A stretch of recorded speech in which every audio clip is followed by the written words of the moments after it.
அஸ்ஸலாமு அலைக்கும். Hi friends, welcome to Rajathi's kitchen. இன்றைக்கி நம்ம சேனலில் ரொம்பவும் யூஸ்ஃபுல்லான kitchen tips and tricks video தான் பார்க்க போகிறோம். வீடியோ எண்டு வரைக்கும் பாருங்கள். உங்களுக்கு பிடிச்சிருந்தா மட்டும் மறக்காமல் சப்ஸ்கிரைப் பண்ணுங்கள். இந்த வீடியோவில் எனக்கு தெரிஞ்ச சின்ன சின்ன கிச்சன் டிப்ஸ் அண்ட் ட்ரிக்ஸை உங்களோட ஷேர் பண்ணியிருக்கேன். வீடியோவை ஸ்கிப் பண்ணாமல் எண்டு வரைக்கும் பாருங்கள். உங்களுக்கு ரொம்ப யூஸ்ஃபுல்லாக இருக்கும். வாங்க இப்போ வீடியோக்குள்ளே போகலாம்.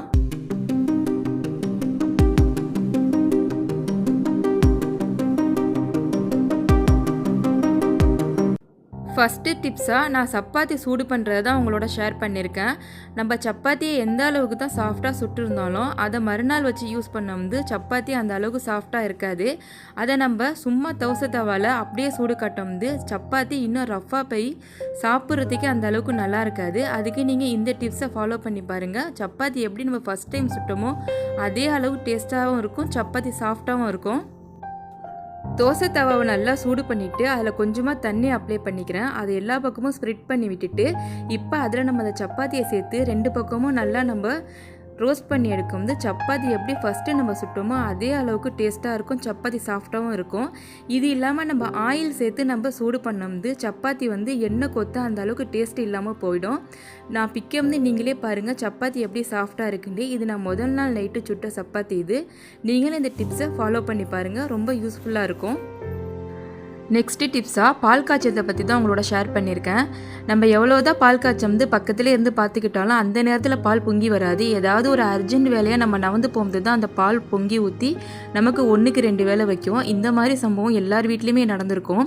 அந்த மாதிரி இல்லாமல் இருக்கிறதுக்கு பால் காய்ச்சம் அது மேலே இந்த மாதிரி ஒரு உட்டன் ஸ்பூனை வச்சுட்டோம்னா பால் சுத்தமாக பொங்கியே வராது. பொங்கி வந்தாலும் அதை நல்லா அப்சர்வ் பண்ணிக்கும். இந்த மாதிரி ட்ரை பண்ணி பாருங்கள். இது எல்லாருக்குமே ரொம்ப யூஸ்ஃபுல்லாக இருக்கும். அதுவும் ஸ்கூல் டயத்தில் இது ரொம்ப ரொம்ப யூஸ்ஃபுல்லாக இருக்கும். ட்ரை பண்ணி பாருங்கள். நெக்ஸ்ட்டு உங்களோட சிம்பிளாக ஒரு ரெசிபி தான் ஷேர் பண்ணியிருக்கேன். பீக்கங்காய் இது எல்லாருமே நம்ம சாப்பிடுவோம். சாம்பார் இல்லைன்னா பொரியல், கூட்டு இந்த மாதிரி ஏதாவது ஒன்று செஞ்சு அந்த பீக்கங்காவை நம்ம சாப்பிட்ருவோம். அதில் மேலே இருக்கிற தோலை நம்ம சேர்த்துக்க மாட்டோம், ரிமூவ் பண்ணிவிடுவோம். அந்த தோலை வச்சு சிம்பிளாக ஒரு ரெசிபி எப்படி செய்கிறது அப்படின்னு சொல்லிட்டு தான் உங்களோட நான் ஷேர் பண்ணியிருக்கேன். பீக்கங்காய் தோலை சின்ன சின்னதாக வெட்டி எடுத்திருக்கேன். இப்போ ஒரு கடாயில் கொஞ்சமாக ஆயில் சேர்த்துருக்கேன். ஆயில் சூடானதும் ஒரு வரமிளகா, கொஞ்சமாக கடுகு, உளுத்தம்பருப்பு, ஒரு 1/4 டேபிள் ஸ்பூன் அளவுக்கு ஜீரகம் சேர்த்துருக்கேன். இது நல்லா பொரிஞ்சு வந்ததும் ஒரு பெரிய சைஸ் வெங்காயமாக அதை நல்லா சாப் பண்ணி சேர்த்துக்கிறேன். இப்போ க்ளீன் பண்ணி வச்சுருக்க பீக்கங்காய் தோலை அதில் சேர்த்துக்கிறேன். சேர்த்துட்டு தண்ணி எதுவுமே சேர்க்காமல் ஒரு 5 நிமிஷத்துக்கு அந்த எண்ணெயிலே நான் வதக்கி விட்டுக்கிறேன். ஏன் இப்படி வதக்குறேன் அப்படின்னா பீக்கங்காய் தோல் ஒரு மாதிரி முரண்டு இருக்கும். நம்ம உடனே அதில் தண்ணி ஊற்றி நம்ம வதக்கம்து அது அதே மாதிரியே இருந்துடும் முறப்பாகவே. இந்த மாதிரி எண்ணெயில் வதக்கிட்டு அதுக்கப்புறம் நம்ம தண்ணி ஊற்றி வேக வைக்கும்போது அந்த முறப்பு இல்லாமல் இருக்கும். இப்போ கொஞ்சமாக உப்பு சேர்த்துக்கிறேன். 1/4 டேபிள் ஸ்பூன் அளவுக்கு பெருங்காய பொடி, 1/4 டேபிள் ஸ்பூன் அளவுக்கு மஞ்சள் தூள் சேர்த்துக்கிறேன். ஒரு கொத்து கருவேப்பிலை சேர்த்து நல்லா வதக்கி விட்டுக்கிறேன். நல்லா வதங்கி வந்ததும் இதுக்கு ஒரு அளவு வெந்து வரத்துக்கு கொஞ்சமாக தண்ணி சேர்த்துக்கிறேன். இது கொஞ்சம் நல்லா வேகும், அதனால் கொஞ்சம் கொஞ்சமாக தண்ணி சேர்த்து ஒரு 15 நிமிஷம் லோ ஃப்ளேமில் வச்சு வேக விட்டுக்கிறேன். பொரியல் இப்போ நல்லா வெந்து வந்துருச்சு. ஃபுல்லாக தண்ணி ட்ரை ஆனதும் நல்லா அதை சுருளை வதக்கிக்கிறேன். இப்போ 1 கப் அளவுக்கு தேங்காய் துருவல் எடுத்துக்கிறேன். இது தேங்காய் துருவலோட சேர்த்து சாப்பிட டேஸ்ட்டு சூப்பராக இருக்கும். இதை அப்படியே சுடு சோத்தில் போட்டு சாப்பிட அவ்வளோ டேஸ்ட்டாக இருக்கும். ட்ரை பண்ணி பாருங்கள். ரொம்ப சிம்பிளாக இருக்கும், அதே அளவுக்கு ஹெல்த்தியாகவும் இருக்கும். நீங்களும் ட்ரை பண்ணி பாருங்கள். அடுத்ததாக முட்டை வேக வைக்கிறது தான் பார்க்க போகிறோம். எப்போவுமே நம்ம முட்டை வேக வைக்கும்போது அடுப்பை லோ ஃப்ளேமில் வச்சு வேக வைக்கணும்.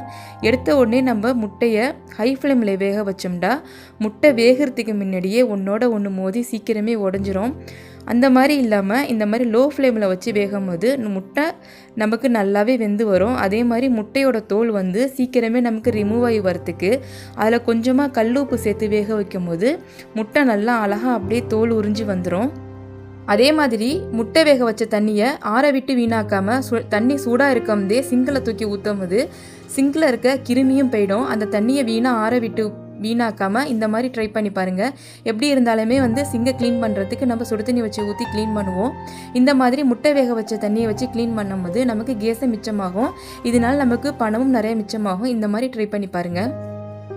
நெக்ஸ்ட்டு ஒரு சின்ன டிப்ஸ் தான் இது. இது ரொம்ப பேருக்கு தெரிஞ்சிருக்கும். தெரியாதவங்களுக்காக இந்த டிப்ஸ். நம்ம சாதம் இல்லைன்னா குழம்பு இது எல்லாமே எடுத்துகிட்டு அந்த கரண்டியை அப்படியே நம்ம கேஸ் ஸ்டவ் மேலேயோ இல்லைன்னா கவுண்டர் டாப் மேலேயோ வைப்போம். அந்த மாதிரி இல்லாமல் ஒரு பிளேட் வச்சு அது மேலே வைக்கும் போது நமக்கு எப்போவுமே கிச்சன் நீட்டாக இருக்கும். திருப்பி நம்ம அதை வச்சுட்டு க்ளீன் பண்ணிட்டு இருக்குன்னு அப்படிங்கிற அவசியமும் இருக்காது. அடுத்ததாக கடையிலேருந்து நம்ம எந்த ஒரு ஜாமான் வாங்கிட்டு வந்திருந்தாலும், காய்கறியாக இருந்தாலும், மளிகை ஜாமானாக இருந்தாலும் வாங்கிட்டு வந்த கையோட அதை எந்தெந்த இடத்துல ஸ்டோர் பண்ணுமோ அதை அப்பப்போ எடுத்து வச்சிடணும். அது இல்லாமல் எல்லா ஜாமானையும் அப்படியே நம்ம வச்சுருக்கோம்து நமக்கு அதிகமான வேலைகள் இருக்கிற மாதிரி இருக்கும். அதே மாதிரி காய்கறி நம்ம வாங்கிட்டு வந்துட்டா அதை க்ளீன் பண்ணி ஸ்டோர் பண்ணி வைக்கிறதுக்கு எல்லாத்தையுமே நம்ம கவுண்டர் டேப்பில் அப்படியே கொட்டி நம்ம க்ளீன் பண்ணுவோம். அந்த மாதிரி க்ளீன் பண்ணும்போது காய்கறி எல்லாத்தையும் ஸ்டோர் பண்ணி வச்சதுக்கப்புறம் அந்த இடத்த க்ளீன் பண்ணுறதே நமக்கு ஒரு பெரிய வேலையாக இருக்கும். இந்த மாதிரி ஒரு கட்டிங் போர்டோ இல்லைன்னா நிறையா நம்ம காய்கறி வாங்கிட்டு வந்திருந்தோம்னா ஒரு முறத்துலேயே வச்சு நம்ம எல்லாத்தையும் ஸ்டோர் பண்ணும்போது அது எல்லாமே ஸ்டோர் பண்ணி முடிச்சதுக்கப்புறம் அந்த முறத்தையும் அந்த கட்டிங் டேபிளையும் க்ளீன் பண்ணாலே நமக்கு எல்லா வேலையும் ஈஸியாக முடிஞ்சிடும்.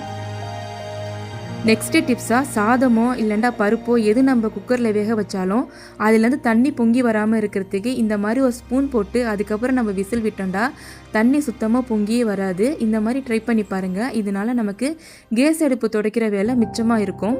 அடுத்ததாக கடையில் இருக்கிற மாதிரியே சப்பாத்தி ரவுண்டாக எப்படி வளர்க்குறது அப்படின்னு சொல்லிட்டு தான் உங்களோட ஷேர் பண்ணியிருக்கேன். நான் மீடியம் சைஸில் ஒரு உருண்டை எடுத்திருக்கேன். அதில் கொஞ்சமாக தொடுமாவு சேர்த்துட்டு கட்டையை வச்சு ரொம்ப அழுத்தம் கொடுக்காம லைட்டாக நான் தேய்ச்சி எடுத்துக்கிறேன். கொஞ்சம் கொஞ்சமாக தொடுமாவு சேர்த்து லைட்டாக நான் வளர்த்துக்கிறேன். ரொம்ப அழுத்தம் கொடுத்து தேய்க்கும் போது வலது பக்கம் இல்லைன்னா இடது பக்கமாக மாவு ஒதுங்கிடும்.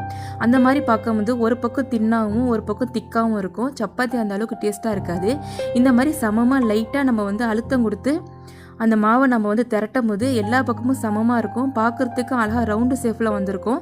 சப்பாத்தியும் அதே அளவுக்கு நல்ல டேஸ்ட்டாகவும் இருக்கும். எல்லா பக்கமே சமமாக வளர்த்துருந்தா தான் சப்பாத்தி எல்லா பக்கமும் ஈவனாக வெந்து நல்லாயிருக்கும்.